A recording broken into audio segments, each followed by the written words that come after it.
So it's not like I'm sending, trash across the plate here. I'm beating the market by 500-600 basis points in a market where, let's say, a broker will bring you a deal, a value add deal at a 5 cap day one. You can buy them from me at a 7, 8, 9, 10, or 11 cap.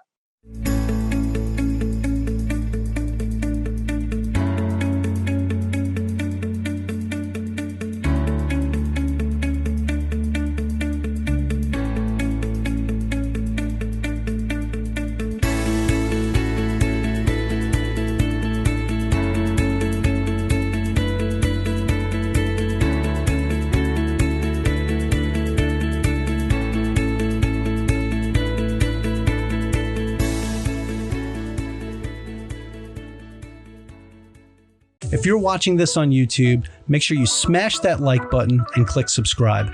For those of you listening on a podcast platform, be sure to subscribe on whatever platform that is and leave us a rating if you can. The more likes, ratings, and subscriptions that we get, the more we can spread the message and grow our community. So we also have a free Facebook group. It's called the Average Joe Finances Network. Check us out, join the group, join the community, ask questions, and become a part of the team. All of our other social media accounts are listed in our flow page, and we have them in the video or podcast description below. Hey, how's it going, everybody? Welcome back to the Average Joe Finances podcast. I'm your host, Mike Cavaggioni, and today's guest is Fernando Angelucci. Fernando, always excited to talk to another real estate investor, especially somebody that's doing self-storage, because this is something that's been in the back of my head for a while. And I know a lot of people that listen to my show have been asking about self-storage. And really excited to have somebody come on today and talk about it. So welcome to the show. Thanks for having me, Mike. Absolutely. So the first question I'd like to ask you is the same question I ask everybody that comes on the show. Is I gave a small background about you and who you are. But if you could share with us, maybe go into a little bit more detail. What's your story? How did this get started for you? Yeah, absolutely. So I'm the son of 2 immigrants from Brazil. So when they came over here, they had the old school American dream, in their mind. And that's what they wanted for their kids, me and my brother. So go to school, get good grades, graduate, and get a 40-year job, retire with a pension once you're done. Nowadays, though, it's kind of more of a pipe dream than reality for a lot of folks. So basically what happened was when I was 16 years old, I had a teacher that gave me Rich Dad, Poor Dad as a book. I was a reading teacher. I kept bugging her saying, I don't see how these fiction books are really going to help me in life. And eventually she cracked and revealed that she was a landlord herself. So I blew through Rich Dad, Poor Dad in like 2 days. Someone that was a self-proclaimed like slow reader, not good at reading. And it changed the way that I looked at my life and how I wanted to make money and how I'm going to control my time. So from there, I went to my dad and I basically said, hey, I think I want to do this real estate thing and not go to school, to which he responded with, over my dead body. So he gave me the Henry Ford kind of response, which is you can get any color as long as it's black. He said you can get any degree as long as it ends in the words engineering. So I ended up getting my engineering degree. But throughout that time, I just started voraciously absorbing anything I could get on real estate, bigger pockets, any book I get my hands on, going to seminars and RIA meetings. And then when I graduated, I actually did get a job with the Fortune 50 company. They gave me a pension and a 401k match and everything my dad was looking for. But then within 13 months, I quit to start real estate full time. And the way I actually got into real estate was a little heavy. I don't recommend most people do this, but overnight I applied for 64 credit cards and I got like 12 approved. And when they came a week and a half later, I cash advanced $96,000 off of those cards to start my real estate business. And then from there, I started wholesaling single family homes and flipping single family homes, then buying single family rentals and then upgrading to multifamily rentals. And then in about 2016, I was looking at my portfolios, pretty decent size, 60 or 70 units. And I realized that my passive income didn't feel very passive. I was working like 80 plus hours a week. I had constant headaches and, calls from tenants and calls from property managers about stuff happening in my properties. And I really wasn't happy with where I was. So that's when I decided to make a switch. And I jumped into self-storage because I heard a mentor of mine say that with self-storage, you have no tenants, no toilets, and no trash.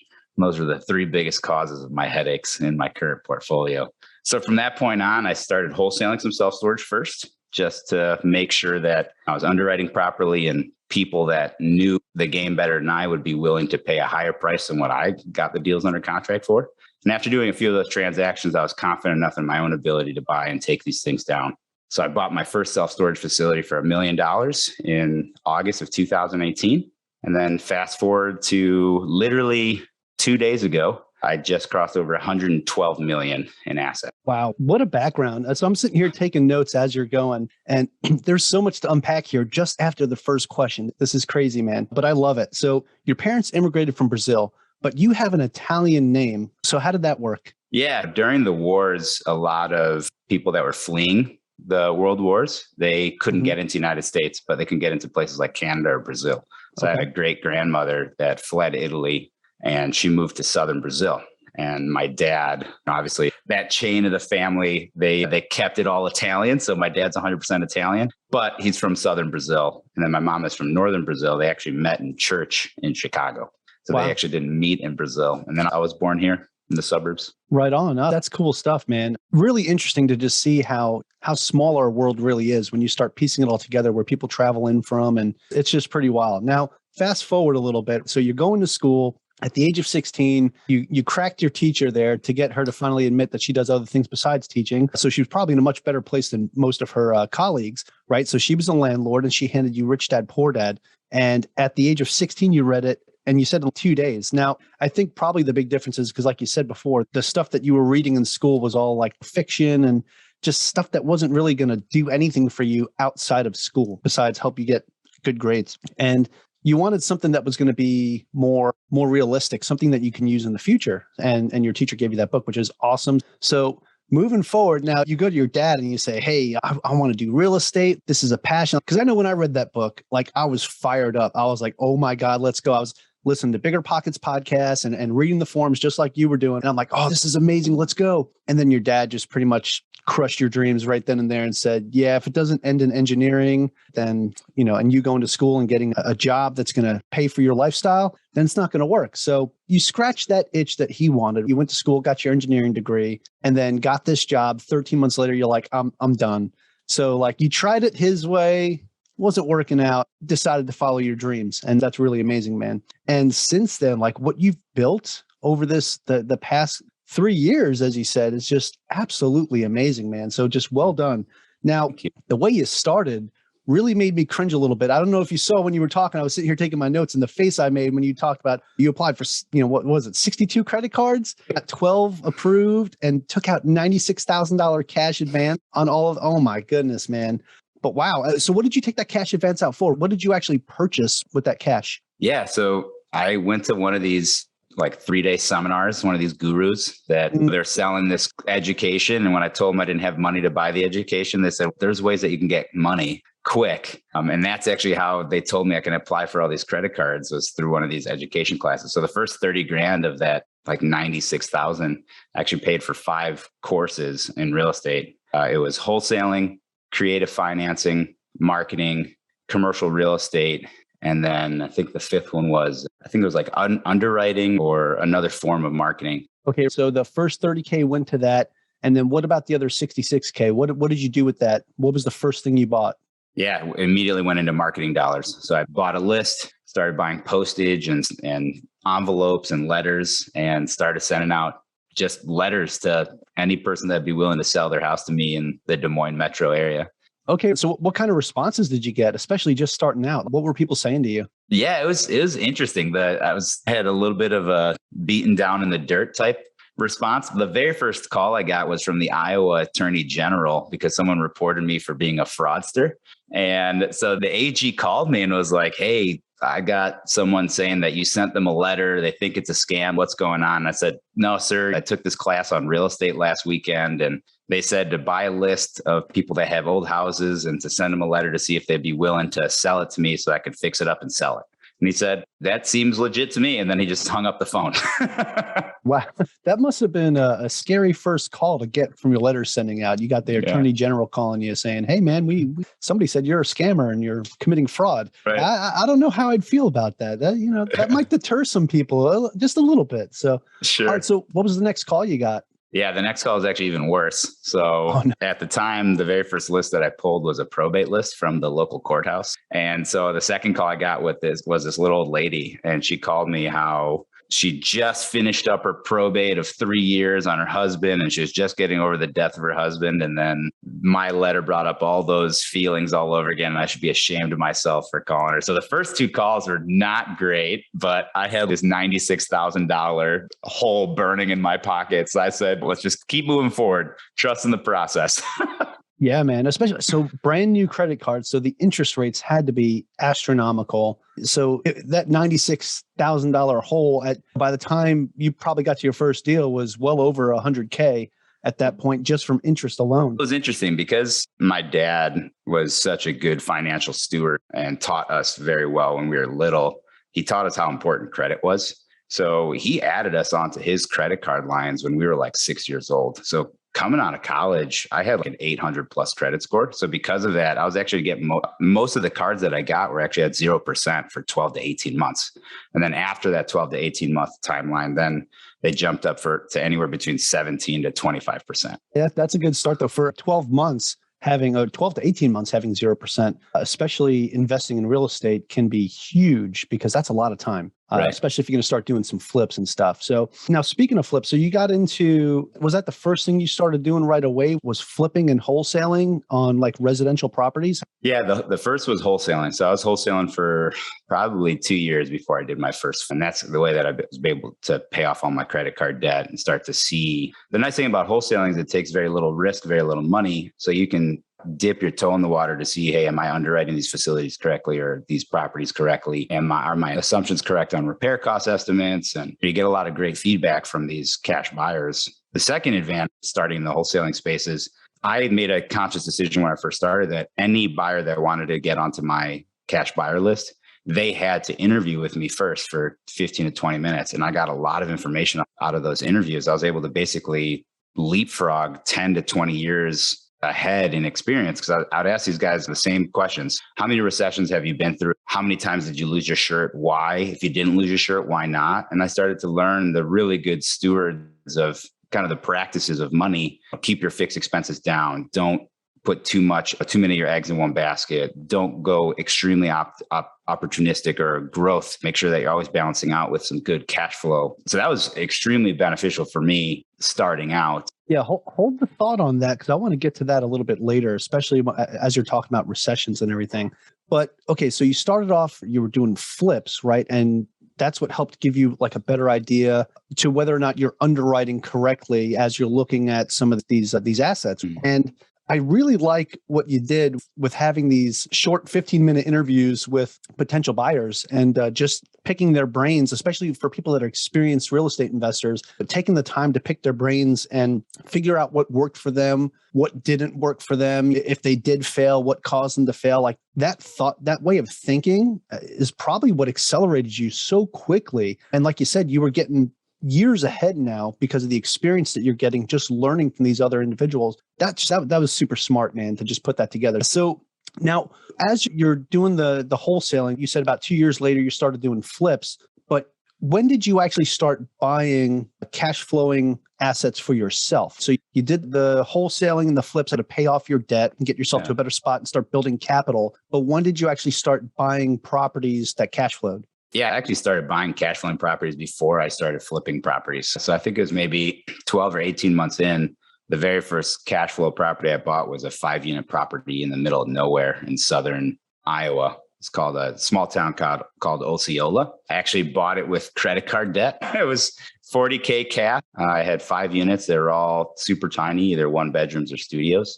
And that was my first experience operating let's call it a Class D rental asset. So I learned a lot, trial by fire. Yeah. And your first asset being a small commercial multifamily property. So being 5 units, you can't go your typical way of taking out a mortgage on that. So you have to do commercial lending. What a way to start. And a Class D property at that learning experience must have been very educational for you. Now, as you're moving along here, you start buying, you said you got up to what? It was about 64 properties before you switched over to self-storage? Yeah, I think we had 69 doors was the total that we had before we started switching. So in 2016 is when I decided to make a switch. I ended up going to the Indianapolis Real Estate Expo, and I was peeking my head into the different rooms with the mini breakout presentations. And that's when I met my mentor. And he was talking about no tenants, no toilets, no trash, the recession resilience of self-storage, the leverage available to you, also the upside. Most people think that if something has lower risk, a lower upside. But what we found with self-storage is that there's actually asymmetric risk return parameters. And at that point, I said, I'm jumping both feet in. Let's do this. So called my partner, Steven, said, hey, it's time to start selling off our assets and switching over. So then we aggressively started selling all of our rental properties and started basically switching that powerhouse marketing company we had that was basically supplying all of our wholesale deals. At this point, we were in, I think, 5 different states wholesaling. So we just switched all of that effort over to finding self-storage properties. Okay, so making that swap, so you went from doing the wholesaling and you had a company that was just strictly attacking that. Earlier, when we were talking, you had mentioned that when you first started with self-storage, you started with wholesaling self-storage. Now, I've never heard of this before. I've heard of wholesaling rental properties and things like that. I've never heard of somebody wholesaling self-storage. Now, I'm pretty sure it works the same way. What was your thought process behind that when you decided, okay, I'm going to wholesale self-storage at first before I start actually purchasing these assets? Yeah, absolutely. So again, I'm an engineer by training. So everything I approach is from a risk mitigation standpoint, number one. And then if I can cover the risk basis, then I look at, okay, how do we make money off of this? The easiest way I figured to understand the industry was to first get the reps in underwriting and doing these transactions, but with none of my own capital at risk other than earnest money, if you will. So I just literally switched all of and I'm one of those proponents of done is better than perfect. So instead of reinventing the wheel, I literally just took all of the processes and procedures I had in my wholesaling company, including the letters, and then just switched the word house or home to self-storage facility and then started sending them out to lists that I had purchased. And then they started calling us. One of the interesting things that I learned, though, was it is a little bit different than the small single family or multifamily world. Whereas in small properties, when you're a wholesaler, you're typically having a conversation around solving a problem, right? They owe money somewhere. They don't have enough money to pay the bills. They need cash fast. That is not the type of conversation you have with self-storage owners. What I found out is that self-storage facilities, even if you're trying to lose money, it's almost impossible to lose money at these things. So no one that called me back was in any type of level of distress whatsoever. They were all cash flowing. They're all happy. And it was, instead of it being, let me solve your problem type of conversation, it was more, let me take your daughter to the dance type of conversation, where they needed to know and trust you. They didn't care how much money you had. They wanted to know that you were going to take care of their baby after they had given it to you.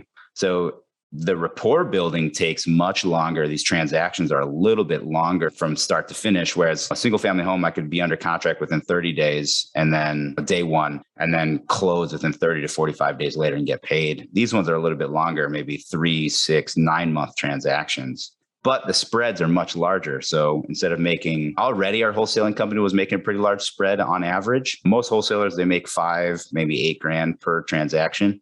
We were making I think 32,600 was our average rip per wholesale deal in Chicago. On the storage side, we're pulling like 200 to 300K a transaction. I'm actually closing a 300K wholesale here. That's awesome. Yeah. Okay. Now you said you're closing one here in the next 3 weeks. So I guess it's safe to say that not only are you at the point now where you're purchasing self-storage assets for yourself, but you're still doing the wholesaling as it comes up. So because you're doing both now, what is like your go, no-go criteria for saying, I'm going to wholesale this one or I'm going to keep this one? Yeah, for sure. So a lot of our buyers ask, why am I buying the stuff that you say no to? And my answer is because we're at different places in our investing journey and what we're looking for.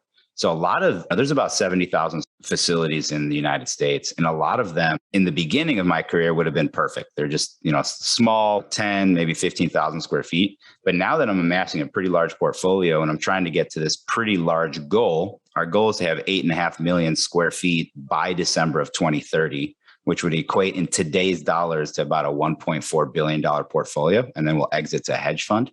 To get to that number, I can't keep buying the tiny facilities, 10, 15,000 square feet. So here's my back of the napkin go, no go criteria. Number one, it needs to be a minimum of 35,000 square feet day one. Number two, within 18 months, I need to be able to expand the facility with the available land that it comes with to get up to 65,000 square feet. Number 3, I need to be able to buy this thing at or below replacement cost. If it hits those 3 metrics, I keep it. If it doesn't hit those 3 metrics, I sell it to somebody else. Okay, right on. Yeah. So that's important, though, that you have your key criteria that you stick to, that you know whether it's go, no go for you to keep that asset or not, which is awesome because you're still getting these folks that are contacting you that have the self-storage facilities that don't meet the criteria of something that you would want to keep for yourself, but you can still wholesale that and continue to build and raise more capital to go purchase those other assets that you want to get into. So that's absolutely awesome, dude. And one of the things too is people don't realize most real estate businesses aren't actually real estate businesses. If you're going to be a high transaction volume player, your business is truly a marketing business, not a real estate business. So when people ask me, it's like, well, why don't I just go find my own facility as opposed to paying you a wholesale fee? I say, sure, try to get to it before I do. I pay $150,000 a year just in postage, in stamps alone, to blanket the market. I hit the lower 48 states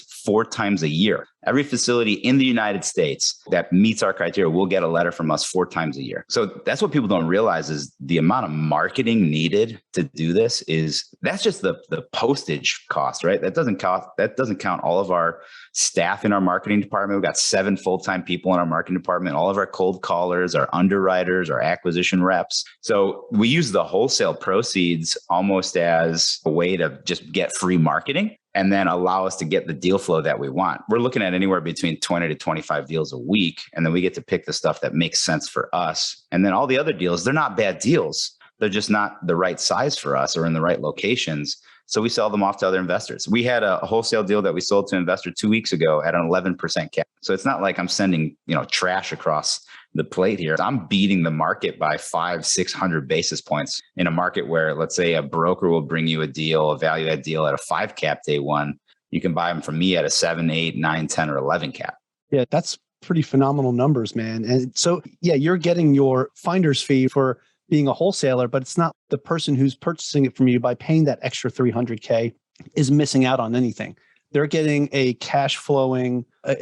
really nice cash flowing asset from day one. So that's the other thing to keep in mind here. For those that are listening, he's providing a great service with good deals. That's super awesome, dude. And now going a little further into self-storage, right? As you were talking, actually, I'm rewinding back a little bit to when you were picking people's brains, because there was something that you asked that I wrote down and it's sticking out of my head here. And that was when you asked people, if you lost your shirt, what caused it? And if you didn't lose your shirt, why not? Now, when it comes to self-storage, how has it historically performed? Yeah, it's historically done really well. So if you look at the last, let's say, 3 or 4 recessions, it has some of the best recession resistance of any asset class. So let's look at 07, 09, a lot of people felt some pain from that period of time. The S&P 500 lost about 22% of its value during those 2 years. Self-storage, on the other hand, lost only about 3.8% of its value. So something that's very easy to recover by. The second piece is, let's fast forward. Let's look at the recent COVID pandemic. During the COVID pandemic, according to TREP, which is a commercial mortgage-backed securities research firm, of the 1,700 CMBS loans that were made to self-storage investors in the first 3 quarters of the pandemic, only 3 were delinquent by more than 30 days. That's a 0.17% delinquency rate.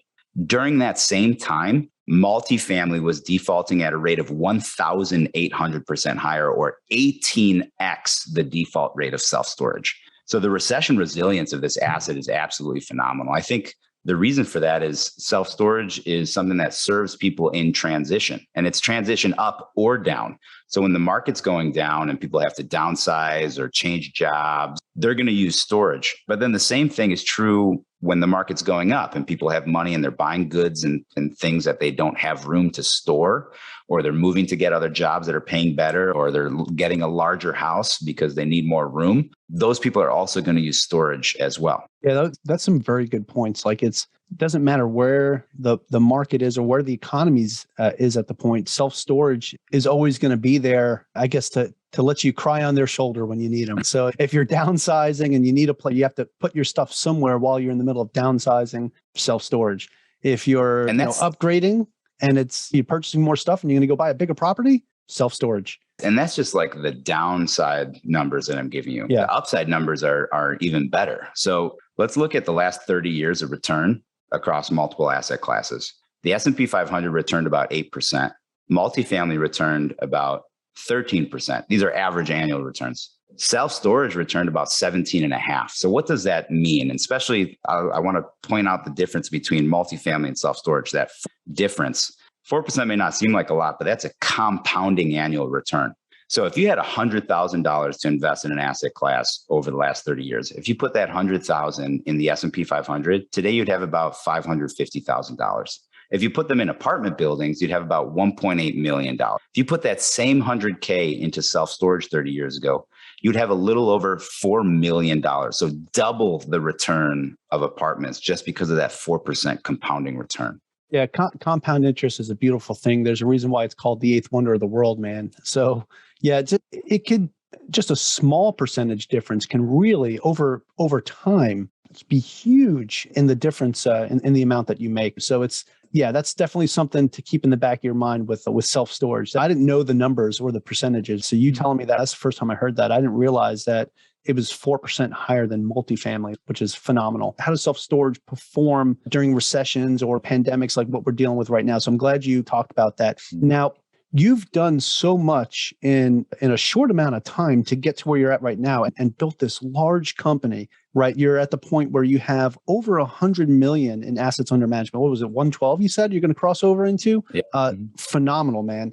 Now, going through everything, you started very young. Like you got that purple Bible at the age of 16, blasted through that. But still, there's always something that we feel like we could have done differently or just gone a different direction with. So what is something over the time period from the time that you read that book to where you're at today? What is something that you learned since then that you wish you knew when you first started? Yeah. And I actually have two answers to this question, if you'll allow me to cheat a little bit. So the first is I needed to start trusting other people much sooner. And what I mean by that is in the beginning, I was hesitant to hire employees and I just do everything on my own because I thought all an employee is a cost. And I wish my mindset would have shifted earlier in realizing that employees are investments. They make a return for you. They're not a cost. So bringing people onto the company sooner to my company to scale, that's number one. The second piece is I wish I would have started raising capital from investors sooner. I really started only raising capital in earnest from investors in the last maybe 2-3 years. And if I was able to start when I was, say, 22, as opposed to when I was 27 or 28, who knows? I'd maybe be at $500 million today. But I'm one of those people where I don't really believe in regrets. I am the person I am today because of the things, the actions and decisions I made leading up to this point. And I'm very happy with who I am and where I am in life. So no regrets, as my friend would say. I was going to go there, man. I was going to say not even a single letter. Great movie reference for We Are the Millers. Awesome. Yep. Awesome. You got to it before I did. So it's okay. It's okay. All right. So something to take away from that. You were hesitant to hire employees. So you were hesitant to outsource, right? And I know a lot of people that do this. I was the same way with my business, with building my podcast as well. I was hesitant to outsource any of the editing or using virtual assistants for anything. And so like for the first 6 months of running this podcast, I was doing everything myself and it was killing me. So I'm still active duty in the Navy. I'm working full time, doing my 9 to 5 still. And as I'm doing the podcast, I'd come home from work and I'd just edit for like 2 hours every night, just for my next episode that's coming out. It was awful, man. And finally, 6 months into it, I hired an editing team and they've just been awesome. So I record the content, I send it to them and I don't have to worry about it anymore. So there's that. Then two, I was like, hey, I need to figure out a way to get my podcast out there to more people and get it marketed and get more people listening. And I was like, there's got to be another way to do it. So I hired a virtual assistant that actually goes and posts my podcast for me on Reddit, different social media groups, and just goes and throws all my stuff out there for me. And I don't have to worry about it.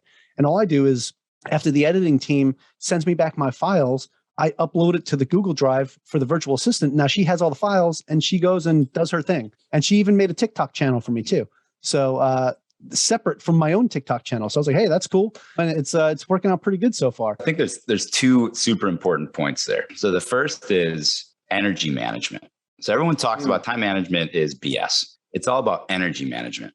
So as an entrepreneur, there are things that drain our battery and there's things that recharge our battery. And the things that drain our battery, not only do they take us 2 or 3 or 4 times longer to do than somebody else that likes to do that, but they also, which is my second point, they also have a very low time value. So for example, if I were to go back through my last 24 months and see what my average hourly rate is, if I can hire somebody out to do something less than what my hourly rate is based on my current income, I'm dumb not to do that, because now I can arbitrage skill. And usually that arbitrage is very large. It's not only a couple dollars, it's $200 an hour arbitrage.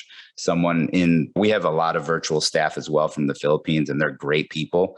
Something that someone in the Philippines can do for $8 an hour, as opposed to me trying to do at multi-$100 per hour earnings, doesn't make sense. That is a key point, and that's where my head was at with it as well. Now, I like what you said, though, about the whole time management thing is BS. And it's what did you call it? The energy management. Yeah, man. Because when you talk about just your batteries and draining the battery, because I love putting stuff in metaphors. And as you talk about draining batteries, I was thinking back to like when I was doing all that stuff myself. And man, I really was drained.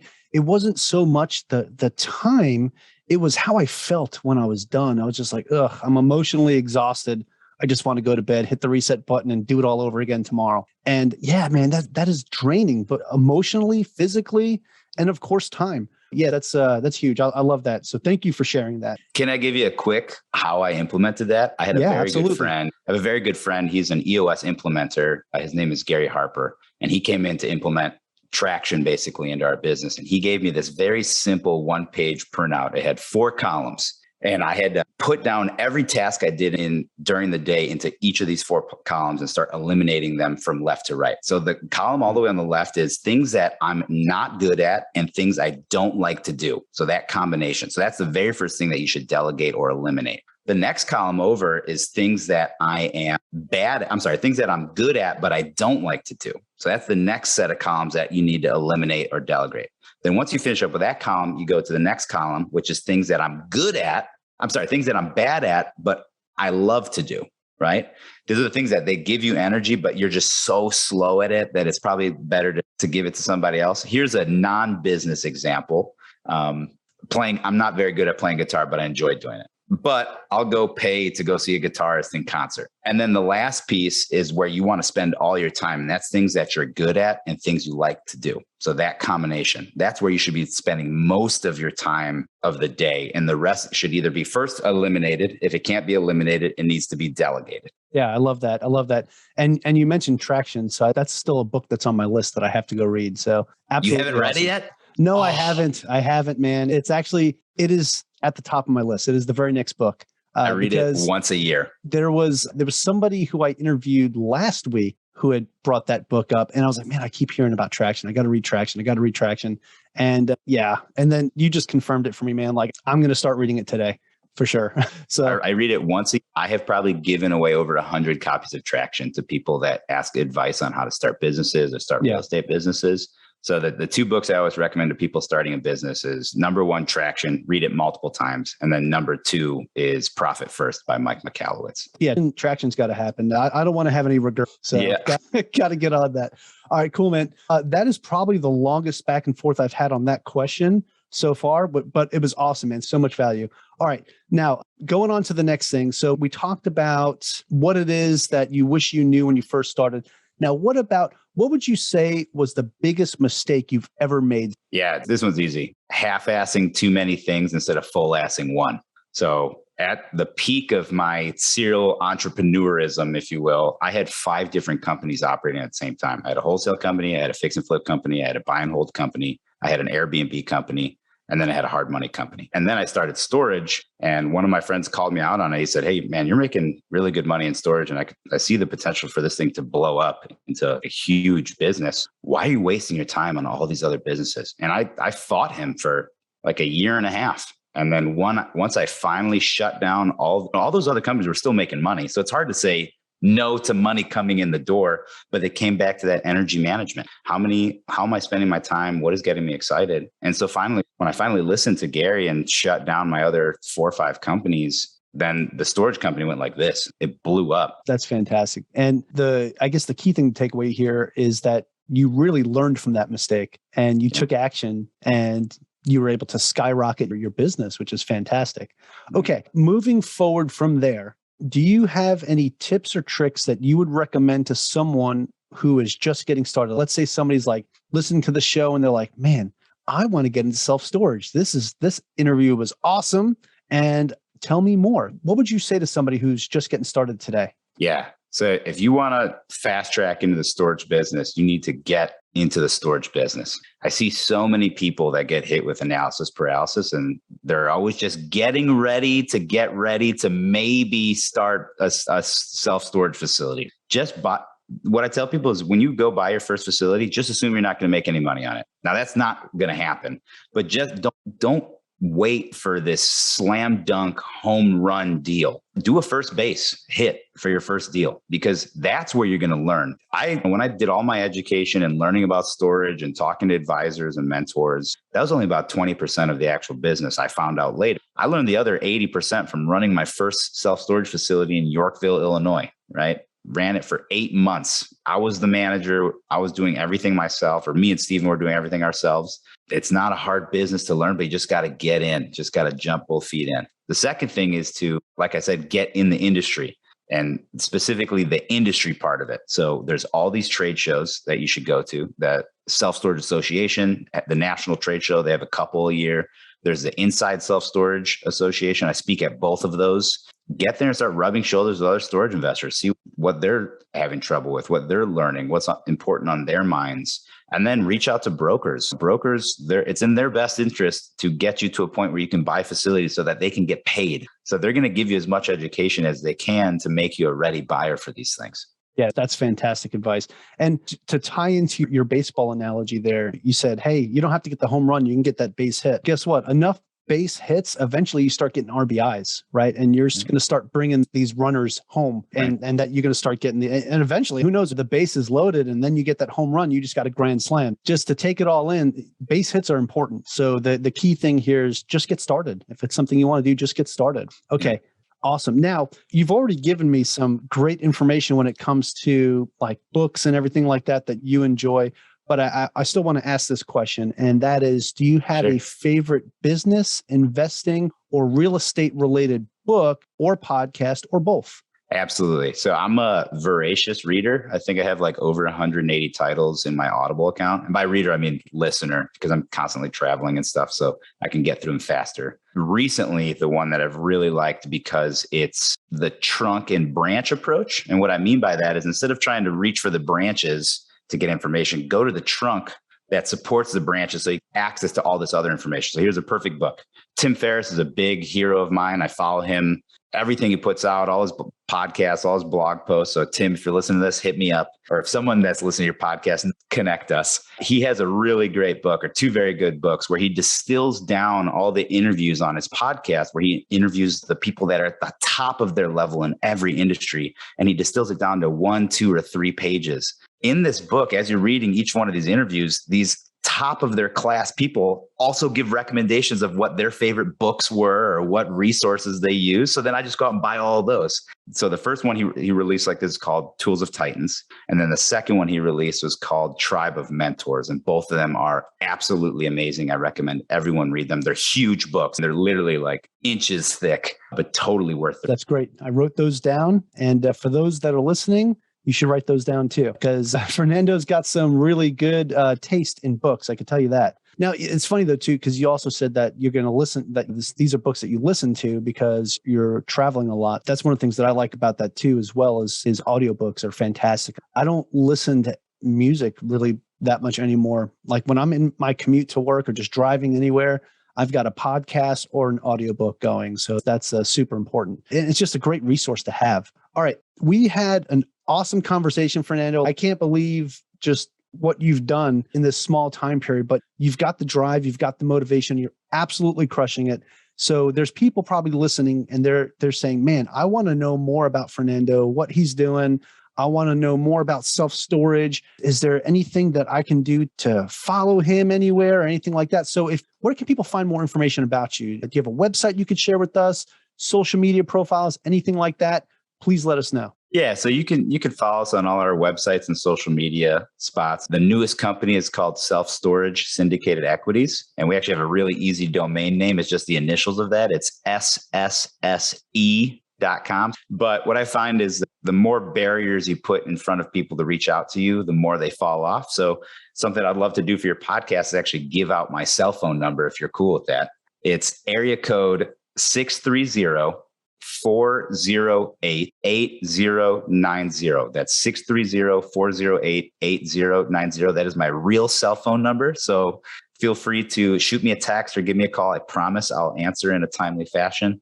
If there's anything I can do to help you out, let me know. You're a brave man putting out your cell phone number on the worldwide interwebs. But hey, awesome, man. Appreciate that. Appreciate the fact that you're taking the time to just open up to anybody that wants to reach out to you, and also for taking the time to chat with me today on the podcast. I really had a blast. This was really informative, and you provided a lot of value, just sharing what you learned over the years as you got into this. And you've touched on so many different aspects of real estate. And I just want to point that out, how you made that switch, right? You went from wholesaling to you started doing some small commercial multifamily properties, to wholesaling self-storage, to investing in self-storage, and still wholesaling it. But the way that you've just scaled and scaled is just absolutely phenomenal. And to have somebody on the show that's done something like that, man, I just want to say, again, thank you so much for sharing everything that you shared and just taking this time to talk with me today, man. It's been a blast. Yeah, I've had a lot of fun, man. You're an awesome interviewer, so appreciate you.